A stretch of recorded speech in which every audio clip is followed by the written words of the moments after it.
Welcome to another DragonLance Saga review episode. It is Misham Deep Cult the 26th. My name is Adam, and today I'm going to give you my review of Children of the Plains by Paul B. Thompson and Tanya C. Cook.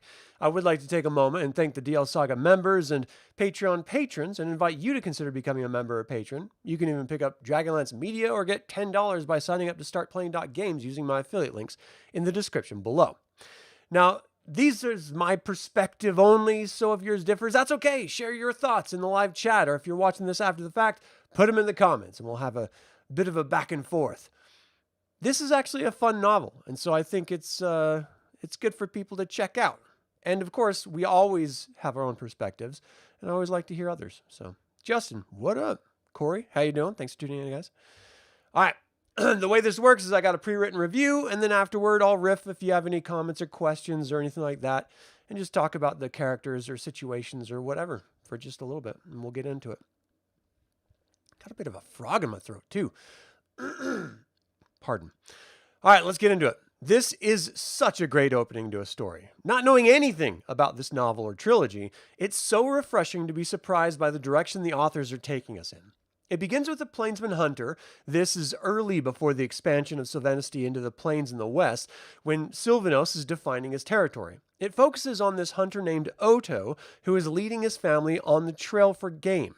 They are nomads living in single-family groups rather than tribes. Apparently, this is common. For context, the humans of this era do not use fire or metal of any sort. They are incredibly primitive. The family is hunted by beasts never before seen, which look like massive gray wolves with human hands. I have no idea what they're supposed to be, other than terrifying, and I'm okay with it. They kill the father, mother, and young son. The older son, Amero, hides up in a tree, and the older daughter, Nianki, nearly dies of her wounds after killing the creature. One of them. Amero can hear the creature's thoughts somehow, and names them Yevi. And this is part of what's so fun about this novel. It tells you the names of things, including the moons and constellations, and the characters slowly get involved with the rest of the world and learn the names, other people's names for things. It's great having tribal knowledge that is informed by exposure to the greater world at large. So Amero sees a storm bird, or dragon, in the sky, which changes into a human and kills the Yevi hunting Amero. It introduces itself as Duranix. It is a bronze dragon, and after learning that Amero can hear the thoughts of the Yevi, he keeps him around to learn more about him. He's never met a human who can hear thoughts before. It turns out there's a green dragon named Sven who is extending its territory from the west using the Yevi, creatures that it supposedly created. These two dragons know each other, and Duranix fights off Sven's creatures and attempts to encroach upon his territory. This is another theme that's present, as I mentioned the Sylvanicity, which the Plains people call the Good People, are expanding they're expanding west into the Plainsman territory, like the dragon is expanding east from his western territory. So they're basically being pinched. I can't tell the exact era that this is set in, but it must be in the Age of Dreams and the Time of Light, as Bailiff is in the tale, as in, like, the supposed elven general that some people say is a Kender general for Sylvanos. So Amero goes with Duranix and they kill the Yevi together, learning from each other and gathering more humans to protect them from the Yevi. Meanwhile, Nianki wakes from her battle alone. She begins traveling and hunting on her own and comes across many other people. Some have heard tales of her father, as he is a known hunter. Nianki is also very good at hunting. Others see her as a spirit warrior. It makes me wonder if Otto's family were one of the original inhabitants from the gods on Krynn and have some form of favor from Paladine. She hears about the good people taking and killing humans, but dismisses the tales. Then she's captured by them. Shocked that they tame and ride animals, horses, and having oddly shaped ears and dress strangely, she's captured and being delivered to an encampment, but escapes and evades recapture. She comes across more humans who supposedly escaped as well, and they return to free the other slaves. Nianki rescues everyone, encouraging the people to work together even though they aren't in a family, and they all want to follow her now, seeing her as blessed by the spirits. She concedes and takes them north. 10 years have now passed with the Nianki's tribe fighting the elves and Amero's tribe working together to live more peacefully. Duranis learns of this elf fighting force and decides to investigate, which leads to him speaking with Nianki. He speaks of his peaceful village, that no harm should come to them, and Nianki asserts no desire to harm them as they're fighting the elves. They part, and she has two of her warriors follow Duranis to find out if what he's telling is the actual truth. Duranis comes across powerful stones, which are being harvested by Vivedsika, the high sage for the elves. I know Vivedsika from other stories, but right now I can't really place him. I'm going to have to look online or something. But I've definitely heard the name before and dealt with him in some story or something. But he's using the stones to give him power. The two plainsmen attack the elves, and Duranis takes a stone from Vivedsika before he vanishes. He keeps it in his mouth as he and one of the plainsmen return to tell Nianki of the elves being this far west and north, and the other joins him to return to the tribe. They learn more about each other as Duranis leaves to investigate more. The tribesman Pa'alu heads to Amaro's tribe. He brings word of Duranis and sees Amaro trying to learn the craft of forging, something humans have not yet learned how to do. When Duranis returns, he is unable to return to dragon form and does not understand why. Meanwhile, Nianka is forced into a defeat after the initial attack of the elves, but her people are all run off by this massive elven cavalry led by Bailiff. Nianki demands a duel with Bailiff, which she, as she's the only human left fighting, and he clearly respects her and believes that there could in fact be peace between humans and elves, but many in Sylvanos' inner circle don't believe that, and they just want to exterminate the humans. He lets her go with her life after defeating her, and she returns, picking up random human clans and dispersed tribal followers as she heads to this new camp Duranis told her about. Meanwhile, the deserters of Nianki arrive at Amaro's camp, and Amaro insists that they obey the laws of the tribe while they're there. Everyone agrees, and Pa'alu leaves to see if he can find Nianki as he is in love with her. He's captured by Sven in human form and nearly killed but Vedvedsika saves him, asking Pa'alu to retrieve a golden gem that Duranis took from him as repayment for his life. Pa'alu agrees and leaves. He returns, and it's discovered that the stone is the reason Duranis is stuck in human form. When he removes it from his mouth, he forcefully returns to dragon form. Pa'alu offers to hide the gem for him, and Duranis agrees. Nianki finds the camp and is welcomed in and confronts the deserters who refused her leadership. They plan to fight at dawn. The next morning, when they fight, Nianki ends up the victor, and Pa'alu accidentally reveals to Amaro that she is Nianki, his sister. Amaro confronts Nianki and reveals who he is, showing that he knows her. They embrace and get to know each other as siblings. Now weeks have passed, and Niala's tribe is growing restless, and some of them are plotting to take over command. Pa'alu leaves and deposits the stone, now demanding that Vedvedsika make Nianki love him. The elf gives him a medallion, and he returns to camp. A great feast is thrown, and celebrations last into the night. The wine is flowing, and Pa'alu tries to give Nianki the medallion, but the dragon senses the power in it, believing it to be the gem, and tries to stop Pa'alu. The medallion falls to the ground, and Nianki and Amaro both touch it, and Nianki is immediately in love with her. Brother and sister. This pushes Pa'alu out of the tribe, and he is angry and frustrated. Amaro has no idea what's happening, but Nianki is clearly troubled and acting strange now. The group that is trying to usurp Nianki tries to bring in Pa'alu, but are not successful and continue sowing seeds of distrust among the followers. Then Vedvedsika abducts Nianki to show her the might of the Sylvanesti. He takes her into their town, showing her their massive city and buildings, and tells her of their lifespan, 3 to 4 times that of a human's. She's slow to believe him, but it's all meant to dissuade her from attacking the elves and trying to stop them from their expansionism. It seems to work, as she's no longer trying to stand against them. The tribe ends up splitting and attacking the peaceful people of the Lake Valley led by Amaro that they were living with. Nianki defends them, and the dragon who broke his wing had left away and was scouting the area. He returns to help fight off these tribesmen, and Nianki decides to leave with the remainder of her people. She takes up with a devoted follower, the brother of the now slain Pa'alu, and while still in love with her brother, is doing what she can to ignore it. Amaro bids her goodbye, and they travel north. Amaro continues to develop blacksmithing, and they begin to build a wall around their village for protection. You can really see the development of the nomadic tribesmen versus the settlers and the discord between them. But the world building is great, as the elves are still very much a real threat, as is Then the Green Dragon in the west. He must be in Quonisty or nearby there. It seems the village of the larger area is near modern-day Blood, but the pre-cataclysm world is kind of hard to discern for me out of context when you're looking at a map. This was honestly just a great story about family and finding your tribe. Also, how humans developed in a world where their lives are short compared to all other creatures, and how they fight with each other even though they're fighting with the world all around them. I am very much looking forward to reading the rest of this trilogy.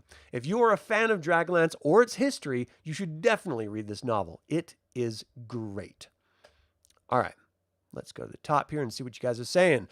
The Baron Zahariel, thanks for tuning in. Recent subscriber, well, thank you very much and welcome. On your 4th Dragonlance novel, that's great. Yeah, I hope you enjoy it. I've got tons of Dragonlance content here. You're only halfway through this one, but it's a strange one so far. Feels generic and not Dragonlance. Really? I totally disagree. I love how everyone has different perspectives. I could see if you take it out of like Dragonlance context, because it's so early in human development, like, you know, it's talking about, there's like some brief mentions of the Irda ogres, that someone had once seen them somewhere, but we got to think in terms of when this is happening. This is in the time of light when humans were not captured by the Irda as slaves yet. This is when humans were barely first developing the semblance of tribalism. I mean, at the very, very beginning of it. And so you have dragons free roaming the planet and sort of taking up territory. This is before, I'm pretty sure this is before the first Dragon War. Yeah, I think this is before the first Dragon War. And so Vedvedska is sort of gaining power from these stones and stuff, which is then, of course, going to allow him to fight back against the dragons once they start invading and stuff. But because it's so early in the Dragonlance history, I can definitely see where you're coming from, that it doesn't feel like traditional Dragonlance.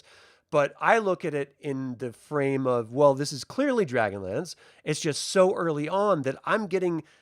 Like, I never thought we would get this development of humans, like how they formed in their tribes. I'm starting to think, is this tribal area that they're calling, I'm looking at my notes, Yalatena, is that going to be Zaxaroth? You know, once the humans develop into actual building cities and learning how to, you know, shape steel and stuff. I'm just really excited to see where this is going. And then when Nianki travels north with her tribal followers, are they going to turn into the Kwe tribal people, like the Kwekiri, Kweshu, Kwete tribes? And is that why there's such a huge disparate difference between the different human barbarian tribes and their development? Or maybe they go further north and they end up being like the precursors to the Salamniks. I mean, it's just very, very interesting this early on to be able to just sort of extrapolate. Or do they become the Ergothian Empire, you know, that the elves end up fighting against? Because this is so early on in the development, you just don't know who they end up being. But hopefully it's explained in the next 2 novels. DCBs, thanks for tuning in. MTB, what's up? Thanks for tuning in, man. It was an odd choice that the dragon had never heard of the term dragon before. Admittedly, may be answered later in the story. Well, the whole point is that he was saying that humans are the ones that name things. And so he's never thought of himself in the terms of dragon before. He's always thought of himself in the terms of Durinux or, you know, whatever the vernacular is that dragons use in their own tongue. And that's what I liked about this, is that we were learning how everyone called things differently because of their early exposure to these different beings and creatures and how the knowledge unfolded over time, like elves being the good people before they were known as the elves. And they didn't even know what horses were called as until they started riding them and calling them horses. And dragons were skybirds, because what would a dragon look like to humans? Skybirds. So you just have, or stormbirds. You just really don't know until you actually start, developing out as a cultural people. I mean, they didn't have writing. It's not like they had stories they could write down. This is tribal people. They're telling tales by campfires, but they didn't even use fire at this point, early in the novel. That wasn't until like midway to the end of the novel that they actually started using fire, because the dragon liked his meat cooked. Humans ate it all raw at that time. So just think of how primitive, this is like Denisovan people, or the Homo sapiens sapien people that were traveling in our own early prehistory after the Ice Age. That's the era of humanity we're dealing with. And so, of course, language is going to be developed along the way. And that's kind of interesting to me. Patrick, thanks for tuning in. A story made you want to play a time travel campaign where your modern characters interact with ancient tribes in Krynn. That would be interesting. See how hardy those people really were when they didn't have fire and they were just acclimated to the climate. Brother and sister in love. Yeah. They don't ever act on it, though, which is good, because it could end up with chromosomal issues. Let's see. Magic accident, at least not consensual. Yeah, at least they could fall back on that. They're like, it wasn't my fault. It was the medallions. It's fascinating to think that human societies would develop compared to, say, elves, given their drastically different lifespans. And that's why I think it's so interesting, is there probably are isolated pockets of human tribes that developed at different rates, right? Just like in our real world. And so maybe Ergoth has already started building and learning and stuff. But the people of this area, the Plains people, they never really go far beyond, if you look at the Kwe Shu tribe, for example, they have stone walls and stone buildings, but they never really progressed past that point. They could do blacksmithing and stuff, but they were fine living in that type of way. And there are other more primitive and less primitive Plains people throughout the entire Abanasinian region. Meanwhile, you got the Slamniks and the Ergothians and stuff, and Istar, that are full-on developed human societies.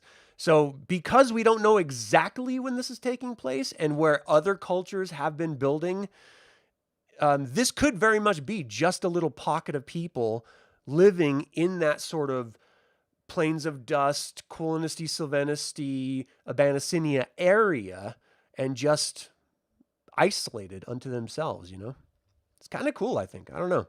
I really dug it, and I hope everyone else who reads it agrees, not agrees, but enjoys it as well for what it is. And look, I just came off of a very sort of book by numbers review with The Middle of Nowhere, telling a story that we've all heard 100 times in different media.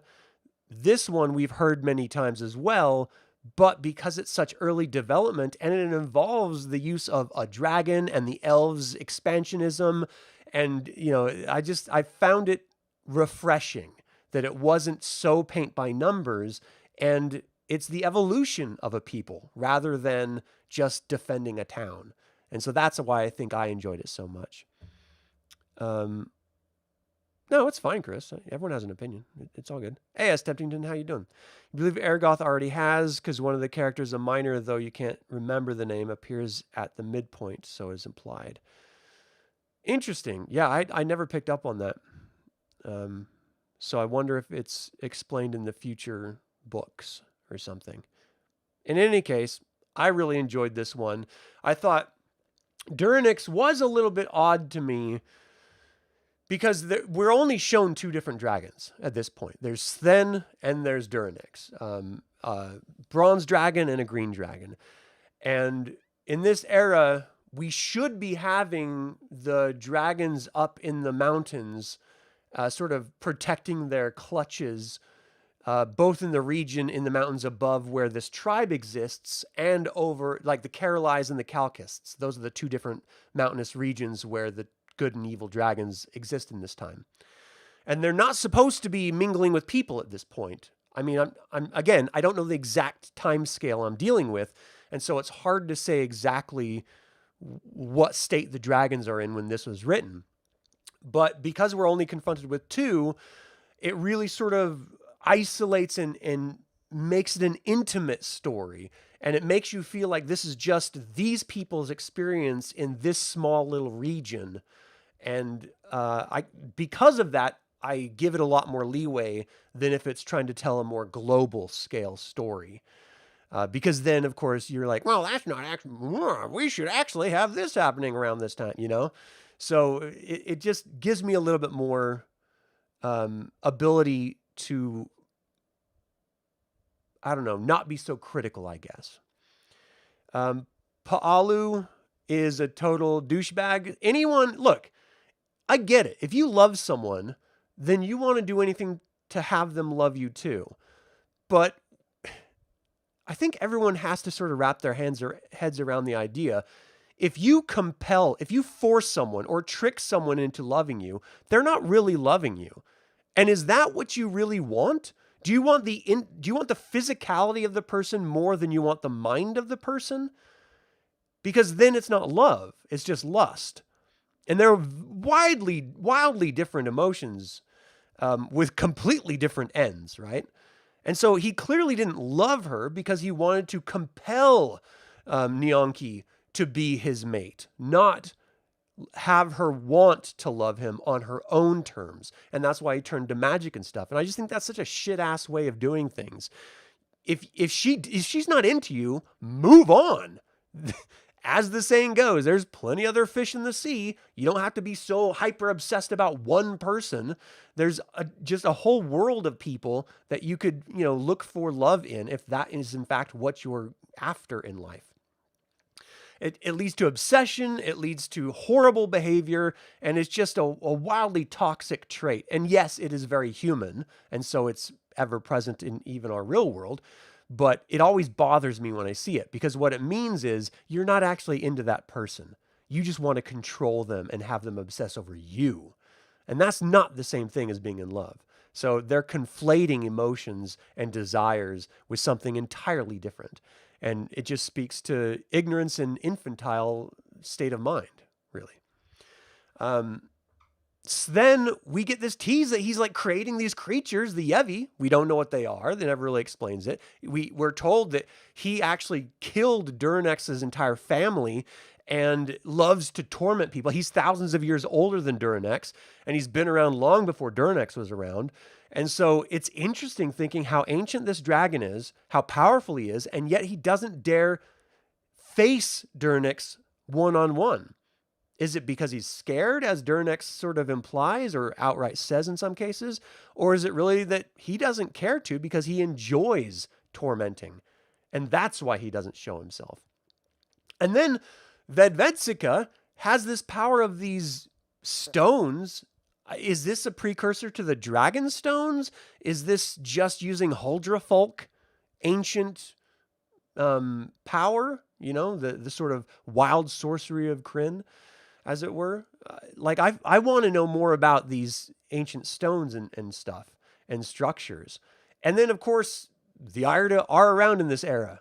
I want to see them. I want them to be involved somehow. We're already dealing with elven expansionism. That means that humans have to be enslaved at some point. Are we going to run across those enslaved people? Have the Iota split apart from Iron Aetha and started degenerating into regular ogres yet? I'm really, really interested in nailing down exactly when this is all taking place. Because for me, I get obsessed about it. You enjoyed the first two books, but the ending of the trilogy bugged you. While most of the third book was good, the ending just really bothered. Oh, that's a bummer. Well, I'll let you know what I think when I get there. Humans on Earth were always the dominant species. What would life have been like here if we had to compete with species like dragons? Yeah, it would probably be like that film Breath of Fire, was it? I think it's Breath of Fire, which is a pretty cool futuristic dystopian world where dragons are awakened by modern humans and then they have to try to survive. Christian Bale's in it. It's a pretty good movie too. There could be a new race in this. They were extinct by the War of the Lance era. That would be interesting. Yeah, I like that idea. The description of Sten's green gall form is slightly disturbing. Oh, thank you for bringing that up. Green gall sounds like a Clive Barker type creature in the best of ways. Clive Barker has such a great way of creating these monsters and humanoids that are just off. You know, whether it's like a bombastic like Rawhead Rex, or whether it's like his Aberrat series is filled with all sorts of colorful, wonderful humanoid species that are just slightly weird and off. Reading the description of Rain of Fire, that's it. Thank you, Chris. Reading about the description of Green Gall instantly took me to Clive Barker. And I'm a huge Clive Barker fan, so I absolutely loved it. It was freaky, weird, like the grin went way too high. And the limbs were like off and long and stuff. Oh, God, it's just so great. I thought it was great. Nyanki. I want to talk about her a little bit. So she was the older sister in this. She clearly took after her dad as a really good hunter and ultimately a good fighter. But are you so blind that your entire army leaves? You're meant to be their leader. They abandon you and you single-handedly go to the elves thinking you're going to be able to defeat them? Are you stupid? Like, I cannot stand human beings who are so... They can't get out of their own way because they have this overblown sense of self-worth or ego that is so clearly false, but they refuse to see the reality behind it. It leads to such toxic behavior that is just, again, infantile. And I don't know if this was intentional because they're trying to portray this as burgeoning humanity. Like, you know, this is not adult human behavior. This is childlike behavior because, one, they are literally young teens. But the reality of humanity is that the species is in its young infancy still. And so are they just trying to portray that? But then that's why their other tribesmen wanted to split off from her because they're like, look, you care more about your glory than you do this health and welfare of the rest of us. But in the book, they're portrayed as the bad guys. When she's the one that cares more, like she's willing to sacrifice every single tribesman just so that she can get back at these elves who literally never really did anything bad to her. Like they tried to capture her and she escaped. That was it. That's all the bad they did. And when they did capture her, they're like, look, we're not going to hurt you. We're just going to see if you have any diseases. If you're not infested with anything, then we're just going to let you go. But you got to just stay away because we're going to be claiming this land. And she's like, the hell you is, and just stands against him. Like, she is the worst of the worst, but she's the heroine of the story? Like, that doesn't make any sense to me. The people that railed against her, that were like, no, we have to think in terms of our species is more important than one person and that one person's desires, i.e. you, which is the truth. Strange. And then Omero, I liked his character because he was all about learning. Like there's clearly something that they dropped early on about him being able to overhear the thoughts of these other creatures. So their family clearly has some sort of power that we don't know the source of yet from this first book. There's something that they're able to do that other people just can't do, right? His manifests in knowledge and experiments and almost like telepathy, whereas hers is manifesting in hunting and command and battle tactics and stuff like that. And they're much superior to anyone else that they meet throughout the entire story in their independent little ways. And so people defer to them as leaders and sort of follow them blindly because they're clearly good at what they do. And it makes me think, is there something like, is he learning how to tap into the power source of the world, whether it's the power of the heart or the power of wild sorcery, whereas she is just imbued with this natural power physically or something? I don't know. I want to see where they go with it because they mentioned it early on and then they just dropped the whole storyline. So it's got to come back somehow. Let's see.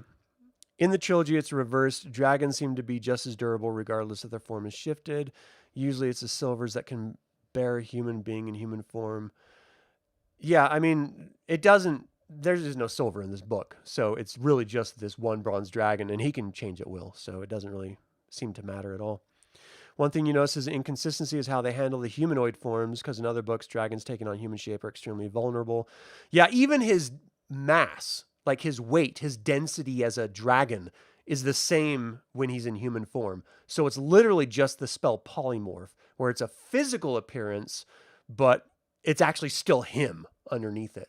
And so it makes me think, well, maybe it's not him changing forms like a silver dragon. Maybe it's literally just a spell rather than an ability that he's doing. But I don't know. I mean, it is a little bit weird. I'm going to grant you that. They're dragons. They're mystical beings, though, so I always forgive a little bit when it comes to that. Power of the Heart and Wild Magic would be a cool nod to whatever happens later in the saga, especially because this was written when that stuff already was out.